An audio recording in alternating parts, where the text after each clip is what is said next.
So hello everyone. So welcome to this new lecture on set theory. This is the second lecture of set theory. Okay. So in this lecture we are going to learn mainly about what is cardinal number. We know what is a set. What is a set? We know from the definition that every well-defined collection is a set. Okay. So we know how to collect. We know what is set. We have done many things like how to represent a set in my previous lecture. Okay. Roster method, set builder method, tabular method, description method. We have seen all this. Okay. But now, in this lecture, we are going to see mainly cardinal number of a set. Then, let's say this is a set, okay? Is this set a finite set or an infinite set? We are going to see this one, okay? So, let's say about what is a cardinal number of a set. What do you mean by cardinality of a set? Cardinality of a set means number of elements present in that particular set. Not any other set. In that particular set. For example, let's say, here is the cardinal number of a set. What does this mean?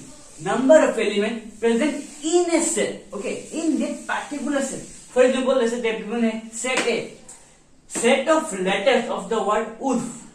There is the word wolf, W-O-L-F, okay. Now, another letter is there in the set B, F-O-W-O-W, follow, okay. They have asked, write a set of all the letters of wolf and follow. How will write? So, A. We have to write the letters, okay, distinct letters, okay, not the same letters. We will write each letter only once, not double or triple, okay. We can write a single letter only one time. So this one, W, O, L, L, okay. Similarly for the set B, F, O, L, W.